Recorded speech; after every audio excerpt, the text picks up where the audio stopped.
Immigration is so annoying.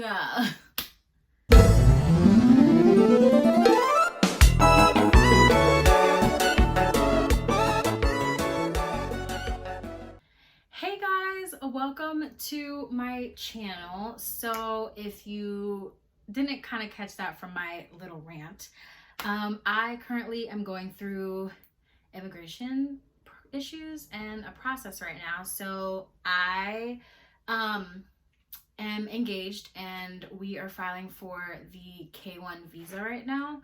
If you don't know what that is, the K1 visa is also referred to as the I-295F or the fiance visa. And what that is basically you apply for your fiance from whatever country he originally is from to be able to come to the United States. So you go through this whole process, you send an application, you do interviews, medical checks, all of that. And then once you're finally done with everything, they send your fiance the visa and they have 90 days to come to the US and get engaged. And no, not get engaged. Basically, they have 90 days to come to the US and get married. So during that time, if you don't get married by then your fiance would have to go back to his home country. Basically, if you've ever seen the show 90 Day Fiance, that basically explains the whole process, and I love that show. So check that out too, because that will explain a lot more of what it's like. But yeah, so I started my process in 2021. So right around the time when a little over a year of when COVID started happening. So we had decided to do that because we didn't want to do the other visa process. So there's two. There's the K1 visa, which is what we're doing, but then there's also the CR1 visa. And that visa is called the marriage visa. So basically, with that visa, you marry your fiance in their home country, or if they have a traveler's visa and they can come to the US, you marry them here. Basically, you get married first and then you apply for the visa afterwards. So with that process, it takes a lot longer. Usually the K1 visa is supposed to be about 90 days, but the CR1 visa can take anywhere up to a year and a half, 2 years, sometimes longer. It depends on what country they're coming from. So we didn't want to do that because we felt like it would be a really, really long time. And also, my fiance has had some of his friends go through that process and they were still waiting after 2 years. So we didn't want to go that route. We wanted to do the quicker way. And then we would, basically once they get here and you marry them after the 90 days, then you file for their permanent residency card, which will allow them to then move closer to being an actual American citizen. But the CR1 visa application, so that one, since you are already married, once they come, it takes a long time, but once they come, they basically are already an American citizen. So they have everything that they would need to basically start their life here. So yeah, so far we applied in April of 2021. And I've heard nothing for over a year and a half. And normally the K1 visa takes 6 to 9 months for the whole process. But because of COVID, things were shut down. They weren't processing applications. Everything got delayed. And we obviously didn't know that was going to end up happening. So we didn't really think about that. And now K1 visas are taking a really long time. They're kind of taking the same amount of time as a CR1 visa. So looking back, I kind of feel like if we knew that it would be around the same amount of time, I personally feel like I wouldn't have wanted to do the K1 visa route. I would have wanted to do the CR1 visa, but it is what it is. We're already here, child. So I applied in April of 2021. And we didn't hear anything back. I would literally check because you get a letter. Basically, you get a letter like this. So I don't know if you guys can see that, but it says USCIS, and then it has the name of your service center. So every application has different service centers where they're processed. So mine is being processed from California, but there's different ones. I believe there's Nevada. I believe there's also Texas, I think. I think there's about 5 different ones. Don't quote me on the ones that I just said because I'm not 100% sure if that's exactly what they are, but there's 5 different ones you can find out on the USCIS website. And it tells you basically what service center you'll be going through. And then on the USCIS website, it also tells you how long each processing center will be processing your application. And I can put a link in the bio showing you where that is. So if you're going through this right now and you're kind of like, I don't really know, what's going on or how long it's going to take or what service center I'm in or what service center even means, like I'll link the USCIS website so you can kind of go through it and read, because I literally didn't know what the heck was going on with this. It kind of took me a while to like research and figure things out. And then so I got this letter. Basically, when you open the letter, once you send the application in, you get a letter from USCIS. When you send the application, you have to pay a fee. The fee is $535, which is low-key kind of crazy, but it's $535, and you have to send that in with your application. Make sure it's not cash. You do not want it to be cash. You don't want something to happen to it or someone to take it. It should be either a check or a money order. And then when you get this letter, so I'm not going to show you guys the front of mine because it has like personal information on there, but basically it says your date. It says the date that they received it. So I sent my application in April of 2021. They received it on April 12th, 2021. And then this notice was sent to me April 28th.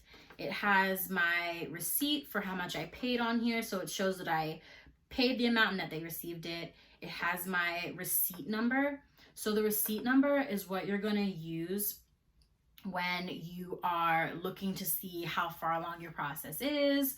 When you call USCIS eventually, once you get past the certain the first steps in the first processes, you'll give them that number. They'll ask you what's your receipt number, and then you will read that out. So that's also on this notice, and you have this here. It also will have the name of your beneficiary. Beneficiary means the person that you are applying for to come to the US to get married with you and become a US citizen. So it'll have their name, their date of birth, it'll have the country where they're originally from, and then it basically will tell you that they're going to contact you in another notice. They're going to contact you in another notice telling you if your case has been approved or denied. So basically, this paper just gives you confirmation that they've received your application, and it's called NOA1. And you'll kind of see that abbreviation a lot sometimes, and that means Notice of Action 1. So that's the first action that they've let you know about your process since you mailed the application away. And a lot of this stuff I didn't know, because I've been learning so much about immigration and this process and everything because of this application that we're going through. But a lot of things that helped me was, so there was these 2 Facebook groups that I'm a part of. One is I believe it's called K1 Visa, and then there's this other one that's called K1 Visa / CR1 Visa, and I will put the names of those 2 Facebook groups too in the description box. Those have helped me so much. You have a bunch of people from all over the world who are doing K1 visas or CR1 visas, and they give you advice if you don't know something, if you get a notice, or if you get some type of information, you're not sure what it means, you don't understand it, you can put it in the group and they will give you information on it. A lot of people who've gone through the same thing will tell you, oh, this happened to me, this is what you do. So like, it's really great, especially when you're first starting out. I literally sat on those groups and just tried to learn as much as I could because I was just so new to immigration, which I feel really ashamed of saying. Like, I'm tellement honte de bagay ça because I'm Haitian. My mom and dad are from Haiti. My grandma, who is Haitian, lived with us. I learned how to speak Haitian Creole, which is what I was just speaking in earlier, if you don't know. So I should know a lot more about immigration than I do. Because I was born here, I haven't really had to use it much. So I've only known things of what my parents have told me, but I never really knew the ins and outs, like the full details, like how they had to know, because they, coming from Haiti, had to learn a bunch of things.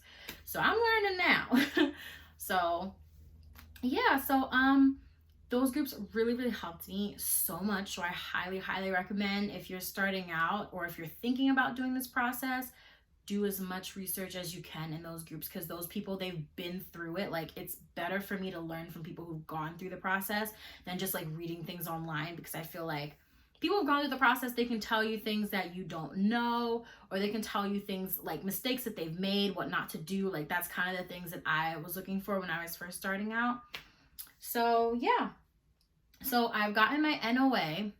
That was back in April, and since then I have not heard anything. I would go on USCIS website, also with the receipt number I was mentioning to you guys in this paper that you get. So on the website, if you go to uscis.com, you can put in, you basically would sign up and make an account, and you would put in your login information, and your account will come up. So you can also look online, but you have to wait for this letter first, and then if the letter tells you too that you can go on their website and make an account. So I also have USCIS on my phone, and I would periodically just like check it to see like if there's anything, and it would basically just say case received. So that was the first step I got. Case received just means they have your case, they sent you this letter, case received. So I was in the case received process for the NOA step for over a year. I just heard from them in June, and I think it was June 27th. Yeah, June 27th is when I heard from them again, and they unfortunately asked me for an RFE. And if you don't know what an RFE is, that means request for evidence. So basically, when you send out your application, you're waiting for them to say approved or denied. So an RFE means that they want more information from you to make a decision. They can't really, the officer, the USCIS officer that's looking at your application, they can't make a decision just yet. So they're trying to figure out if they can get the information that they think that they need to make a decision. So I got the RFE June 27th, and what that means is they're going to send me something in the mail. And when they send me the letter in the mail, it's going to explain to me exactly what it is that they want from me. And some examples, because I was freaking out when I heard about this, like freaking out, like not yelling, but like I was mad. Like I was freaking out. I was like, why? I don't understand why you're sending me this. Because I literally, with my application, I did so much research. I sent them everything. I sent them over 100 pictures of us meeting in person, because they want to know that. They want to know that you've met in the past 2 years. I sent them everything that the application asked me to send them. Some things that they ask are like, they want passport pictures of your beneficiary, your fiance. They want pictures that you've met in the last 2 years. The check, obviously, because without that, they won't process it. I had to actually fill out the application. They ask information about me, my personal information. They ask information about my fiance. Yeah, so everything that they asked for, I filled out and tried to send and have more than what they asked for, because I was like, I just really want to make sure that they know that this is a real relationship. Like, this is not something fake, because that's something they're looking out for. They want to make sure that you're just not trying to do this like fake BS relationship so someone can come to America, because they're definitely gonna be like, denied. So I was trying to make sure that like everything was set. I tried so hard. And when I tell you, moi fait toute qualité recherche, I did so much research, like trying to really like nail it out of the park. But it looks like they want more information still, so I'm still waiting. I literally been looking in the mailbox every day since the 27th, and I have not seen their letter. Okay, so I'm still waiting. I'm hoping that I get something soon, because they're saying that I need to respond to this RFE by July 12th. And you don't want to miss that date, because if you miss that date, I'm pretty sure that that is bad. And I don't know if they will continue continue processing your application, because right now, because we are in the RFE stage, our application is paused. So that means there's nothing being done on it right now until I get that letter, do whatever it is that they want me to do, send it back, they get it, and then they're going to look at it, decide what they want to do, and then they'll be like, okay, approved or denied. So it sucks. I'm not gonna lie. I've read so many times of people getting RFEs in the Facebook groups I was telling you guys about. And I was just trying so hard not to be one of those people because it delays your process and makes it a lot longer. And we've already been delayed because of COVID and everything over a year. So it just kind of sucks. And I'm just trying to remain hopeful that whatever they ask will be something that's not crazy. So I'm definitely gonna make another video on when I get the RFE of exactly what that is, what they sent me, what they asked me to do, and how difficult or how easy it was to do that, and how to avoid getting that in the future. So stay tuned for that video. But yeah, so that's where we are right now. I am not done with the whole process, obviously. I'm just still kind of in step one. I will say, for right now, if I knew that COVID was going to be a thing, I probably wouldn't have gone this route, because I feel like all the time that we're waiting just for him to come and not be a full citizen, he'll have certain things that he won't be able to do for a while because we'll have to file other paperwork and process other things. We could have kind of avoided all of that and just did the CR1.